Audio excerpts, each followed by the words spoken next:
a voice drifts across the silence of your mind, cutting through the restless chatter, like a blade forged in stillness. You hear, control is a mirage, flickering at the boundary between desire and despair. In this stillness, the first truth arrives. The will's grasp is never firm.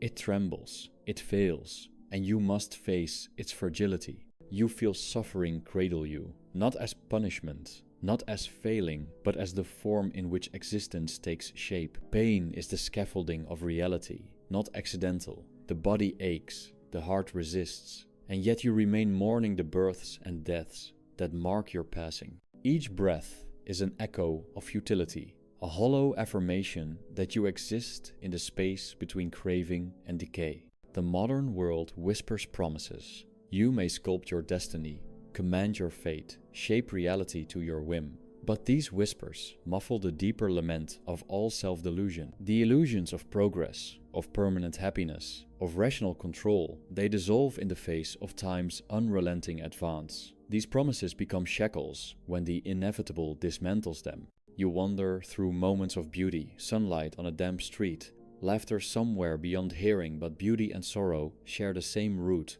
the will's relentless seeking. The music fades, the laughter ends, the sunlight dims, what remains is the echo of longing. Consciousness is a mirror that reflects desire back at itself, trembling in the absence of rest. Every 2 breaths, every 2 minutes, you feel weight settle. A point of release emerges in the girding of sorrow. Not catharsis, no triumph, but a quiet nod to reality.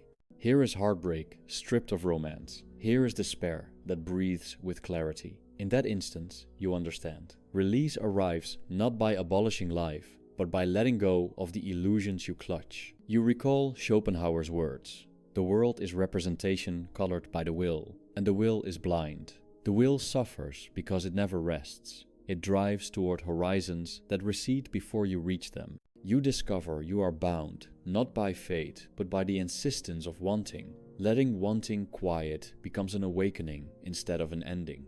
Memory surfaces, loss, betrayal, aching loneliness. Not stories of heroism, but fragments of your own undoing. There is no healing arc and no moral lesson. Instead, a mirror held to the rawness of what is. Underneath the grief, you sense the stillness that always lay dormant if only you stop averting your gaze. The city buzzes outside, but inside there is a chamber of clarity where suffering and silence intertwine. You confront.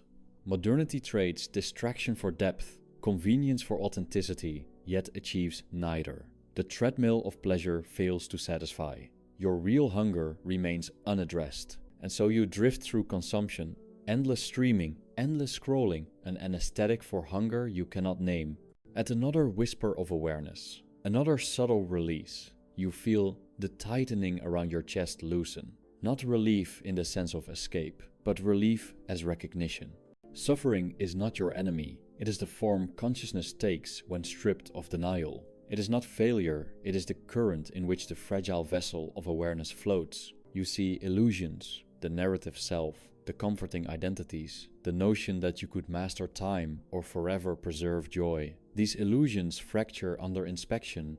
The self is a shadow, shifting with every sensation, every thought, every ache.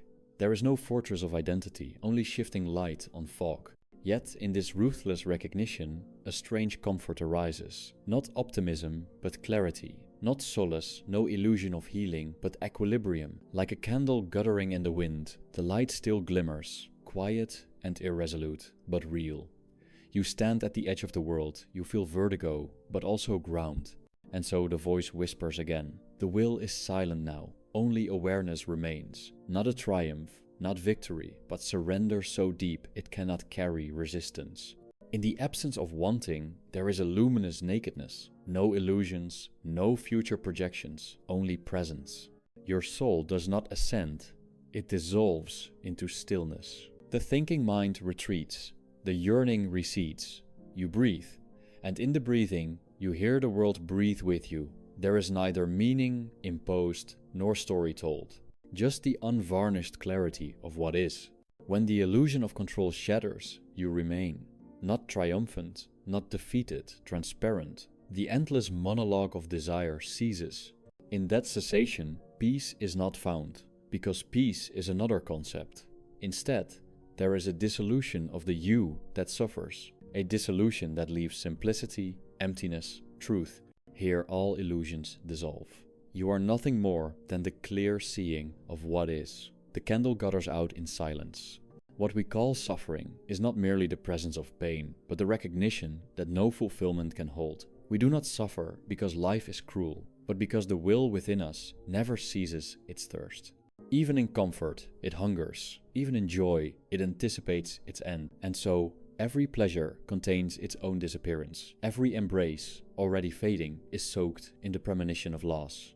The world does not deceive us. It simply reflects what we are, a hunger cast into form, a longing that wears a mask of identity. We live as if chasing the horizon could make it nearer. But the horizon is only distance drawn by our own step. There is no end to desire, only exhaustion. And exhaustion is the first taste of truth. Each human phase you pass is a cathedral of silent ache, not because people fail, but because they hope, and in hope is buried the seed of endless unrest. The mother watches her child grow and knows that every day carries him toward separation. The lover kisses with a trembling hand, already mourning the goodbye. All attachment bears the shape of absence, even before it begins. We worship the future because it promises what the present never gives: resolution, meaning, permanence. But the future is only the echo of the will pretending it has somewhere to go. The moment we grasp it, it decays. The fountain we reach for turns to vapor, and still the will walks forward. Religion speaks of redemption, philosophy of reason, society of progress. But all these are veils drawn across the face of suffering. They are stories the mind tells to soften the starkness of existence. Not lies, only dreams that keep the dreamer from waking. And the soul, half knowing, turns in sleep, unwilling to confront the simplicity of being. What then remains? Only the moment when the grasp loosens, not by force, but by the silent collapse of wanting. When the hand opens and nothing is held, there is neither triumph nor despair, only space. Space for silence to enter. Space where the self, once so loud, fades like a breath on glass. Detachment is not a virtue, not a stance of superiority. It is a weariness that has seen through the endless play.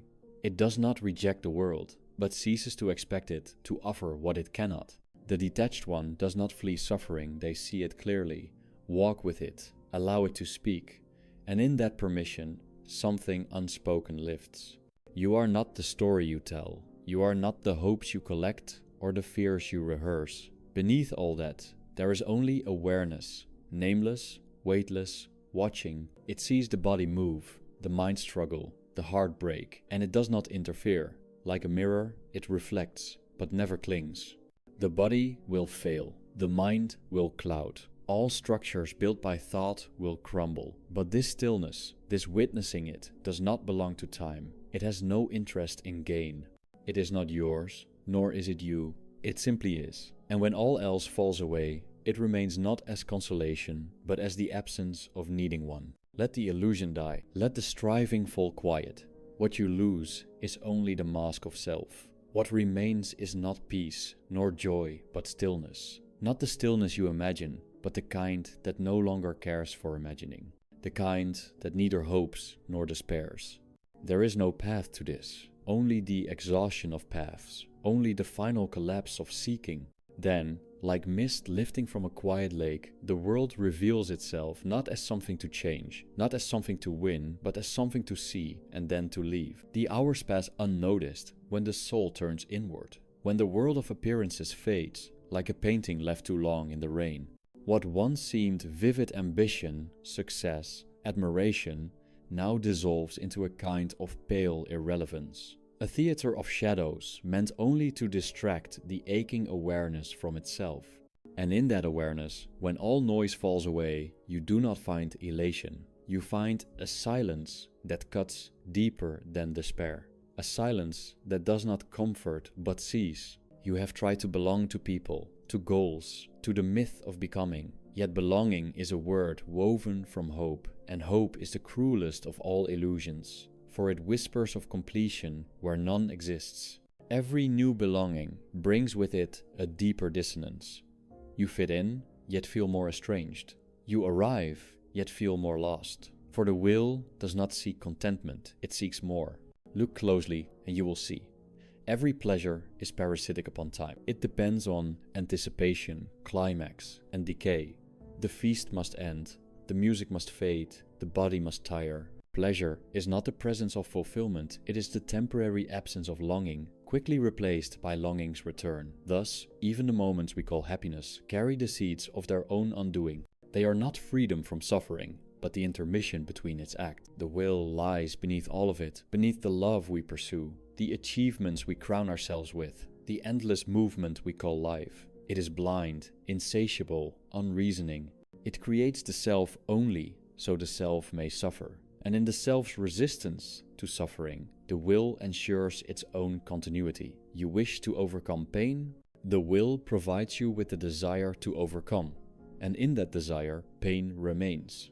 You cannot escape the trap while you believe you are escaping. Think of the child who laughs, unaware of the death behind every smile. Think of the elder who stares out the window, remembering the laughter now gone. The arc is always the same, rising into form, fading into absence. Every embrace is haunted by its inevitable end. Every heartbeat marches toward its silence. And yet we live as if permanence might one day surprise us, as if the world might one day become enough. Modernity, with all its glittering devices, has not cured this longing, it has only multiplied its forms. The more we distract, the more we hunger. The more we chase stimulation, the more we feel empty. The brightness of the screen cannot replace the light that fades behind the eyes. The noise of progress cannot drown out the whisper of mortality. And beneath the relentless stream of newness, the old ache persists, the ache of existence itself. We are taught to build, to improve, to push forward. But forward to what? The future is a pit disguised as a promise. You run toward it with hope, and it receives you with dust. The body you strengthen will decay. The mind you sharpen will dull. The empire you construct will fall into the same oblivion that swallowed all who came before. This is not cruelty. It is merely the nature of the dream. Even love, that most hallowed illusion, bears the mark of the will. We do not love selflessly, we love in order to quiet the scream of isolation. We seek union not to give, but to escape from the aching solitude of consciousness. And when the other fails to fulfill this impossible role, love turns to disappointment, to bitterness, to withdrawal. We never love them, we love the brief illusion that we had ceased to suffer. And so we suffer not because we are alone, but because we are aware. Awareness is the wound that never heals. It is the condition by which we know the world, but also the condition that estranges us from it. The tree does not suffer, the animal does not despair, but we, with our minds and memories, suffer because we see. We suffer because we remember. We suffer because we imagine a better world that never arrives. The veil begins to lift when one ceases to resist this truth, not as a philosophy to adopt, but as a condition to observe. You sit in the stillness not to heal, not to grow, but to see. And in seeing, something loosens. The will, though never conquered, is momentarily bypassed. In the absence of resistance, suffering becomes transparent. It no longer cries out, it simply speaks. Detachment arises not from disdain, but from fatigue. You tire of climbing a mountain whose summit recedes with every step. You do not curse the mountain, you simply stop walking. You do not renounce the world, you simply cease to expect it to be other than it is. The peace that follows is not joy, it is not triumph. It is the absence of grasping. In this state, you no longer seek meaning as a possession. You understand that meaning is not a treasure to be found, but a veil to be lifted. The universe is not a riddle to be solved, but a silence to be heard. And in that silence, all stories fall away. What remains is presence naked, unadorned, unremarkable, yet strangely full. You see now that all your attempts at self-definition were acts of desperation. The titles, the roles, the dreams, they were not expressions of truth, but distractions from it. The self is not something to be celebrated. It is the first illusion to dissolve. What you call I is merely the point through which the will burns. When the will fades, so too does the fire of identity. And in its place, a kind of void. Not a void of nihilism, but of possibility. Not the darkness of despair, but the darkness before thought. Here, the soul does not speak, it listens. It does not act, it watches. There is nothing to become, only the quiet recognition that all becoming ends in unbecoming. Look into the mirror, not for beauty, not for affirmation, but for vanishing. Watch your face age, watch your certainties wither, watch your very reflection lose familiarity. This is not tragedy, it is clarity. It is the soul shedding its borrowed masks, one by one, until nothing remains but awareness gazing into itself. Even the fear of death begins to erode. For what is death but the final silence, the cessation of striving, the end of the endless story? When one ceases to identify with the striving, death loses its sting. It is not the end of you, it is the end of pretending that there was ever a you to end. And so we return to suffering, not to wallow, but to see it clearly. It has been the truest companion. It never lies. It never flatters. It reveals what all comforts try to hide. That existence itself is lack. Not the lack of something lost, but the essential void upon which all form depends. In this awareness, there is no need to speak, no need to move. You become the still point around which the wheel turns. Not because you are superior, not because you are wise, but because you have exhausted the game. You watch the others play, not with judgment, not with envy, but with the tired gaze of one who knows how it ends. And this is not sadness, this is not depression. This is the quiet sobriety of the one who sees. The one who walks, not away from life, but through it untouched, unclaimed, unchained. You wear the mask of humanity, but you are no longer deceived by it. You act, but the actor is gone. The candle still burns, but now you see the flame for what it is, a flicker in the vastness. Beautiful, yes, but impermanent. And knowing this, you do not weep, you simply watch. And the watching is enough. For when the illusion of control shatters, what remains is not nothing, but freedom from needing anything to remain. The soul, once captivated by the movements of life, now turns with quiet reluctance toward what lies beneath motion, toward stillness that neither demands nor consoles. It does not ask to be known, nor does it seek expression. It simply waits, like a dark sky into which every illusion eventually dissolves. What once glittered so brightly, hope, meaning, identity, now flickers faintly, losing its shape in the face of truth's unbearable simplicity. This stillness is not peace, not as the world defines it. It is the absence of disturbance, not because the world has ceased to disturb, but because the will no longer clings to outcomes. What happens, happens. What fades, fades. And in this collapse of attachment, a deeper seeing arises not of things as they ought to be, but of things as they are, transient, unsatisfactory, and utterly beyond control.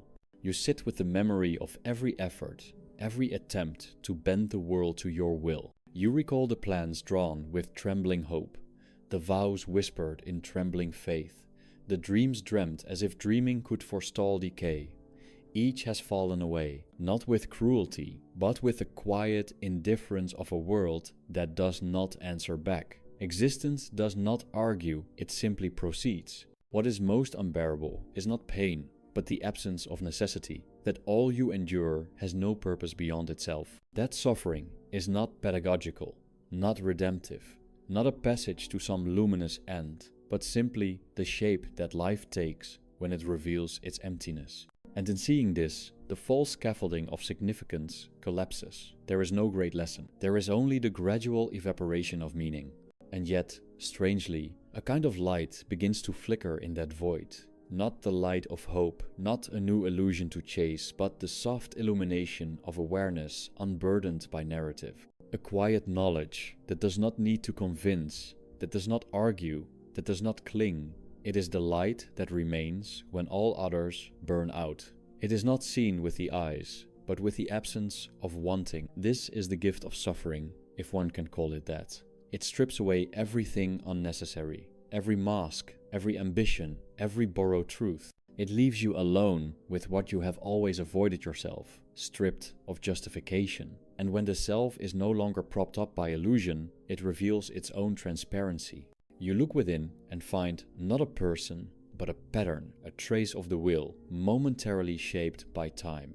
And as this recognition deepens, so too does the detachment. Not cold, not withdrawn, but like a tree in winter, shedding what cannot stay. Love remains, but it no longer seeks possession. Compassion remains, but it no longer seeks reward. Even grief remains, but it flows freely, no longer resisted. You become a vessel through which the world passes, not untouched, but ungrasping. The world will continue its dance, its beauty and brutality, its joy and ruin.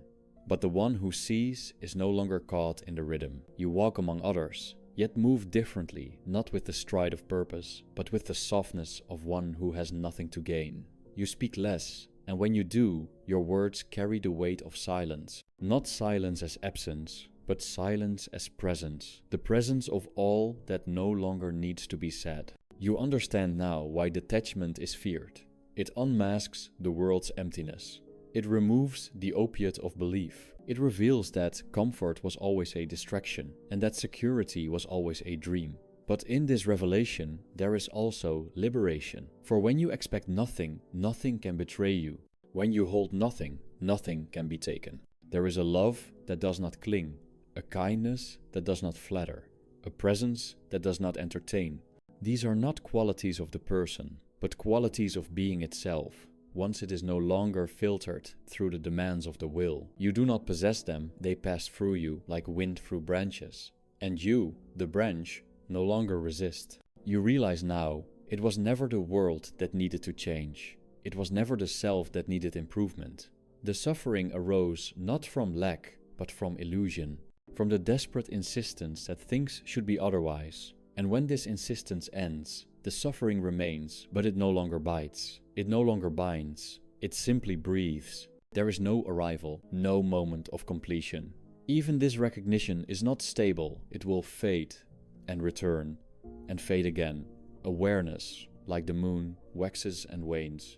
But once seen, the truth cannot be fully forgotten. It remains in the background, like a distant hum, a reminder that what you are is not the story you tell, but the silence from which the story arises. And so the candle continues to burn, not to light the way, but to mark time. Each flicker a gesture toward impermanence. Each shadow a whisper of the self's eventual dissolution. You do not rush it, you do not resist it. You simply sit and watch and let the illusion fall away. Not with bitterness, but with the strange, aching tenderness that only comes when nothing is left to defend. For in the end, when the illusion of control shatters, you are not lost, you are not saved. You are simply returned to the vast, unclaimed quiet that has always been there, waiting beneath the noise. What remains is not the self, nor its memory, nor its name whispered into the hollow of time. What remains is the awareness that the self was never more than a trembling veil, the will made visible, flickering for a while in flesh, in voice, in gaze. You stand now at the edge of all narratives, where silence no longer waits to be filled, but begins to speak in its own tongue. There is no final insight, no radiant truth to uplift the heart. There is only the deep stillness of things, as they are, untouched by desire, unmoved by hope. And this stillness, which once felt like a wound, now opens like a window. You peer through and see nothing, and in that nothing, the unbearable weight of life is finally set down. You walk not toward peace, but into the absence of struggle. No one watches. No one records your quiet release. There are no witnesses at the threshold of detachment, only the sound of breath dissolving into space and the dim light of a world no longer required to please you. It turns indifferent, and you, no longer asking it to care, find freedom not in its meaning, but in its indifference. Love still exists here, not the fevered longing for completion, but the nameless compassion that arises when one no longer clings. You hold the hand of a stranger not to cure your solitude, but because their hand is also trembling. You speak not to be understood, but to let the words fall like leaves into the open air, unclaimed. You remain not to matter, not to shine, but simply because there is no one left who needs to leave. The sky above you darkens without omen. The stars emerge as they always have, cold and unfeeling, and yet you look at them with a still gaze, no longer asking for meaning. You see them now for what they are, distant fires, not metaphors. The world, stripped of its narrative costume, becomes strangely tender in its vacancy. It does not answer, it does not accuse. It simply is. Time, once your persecutor, now moves through you like wind through tall grass. You count nothing, you await nothing. The future no longer seduces, and the past no longer condemns. Each moment is its own end, each breath a world complete in itself. You no longer construct, you no longer interpret, you abide. What dies here is not the body, nor even the mind, but the one who believed it could prevail, the one who insisted that life must deliver more than it gives. That ghost, so long whispering its commands in the corridors of thought, now fades. It leaves not a corpse, but a clearing, not grief, but a silence unburdened by ownership. No angels arrive, no veil is torn, there is no last revelation, only the slow, persistent erosion of illusion. And in that erosion, something unspeakably quiet emerges, not bliss, not salvation, but the still ground beneath all suffering. It has always been there, beneath every cry, beneath every reaching hand. But it could not be seen while the will was loud. Now the will grows quiet, not slain, but spent. Its fires burn low, not from defeat, but from the wisdom of futility. And in that dimming, you see clearly life is not a task to be accomplished, but a wave to be witnessed as it rises and then falls. You are that wave. You are the sea into which it returns. No need to speak, no need to remember. You walk slowly into the absence, not to disappear, but to become transparent. The illusion has shattered, and what remains is not an answer, but the end of questions. You vanish like fog before morning. No trace, no name, no need, only this.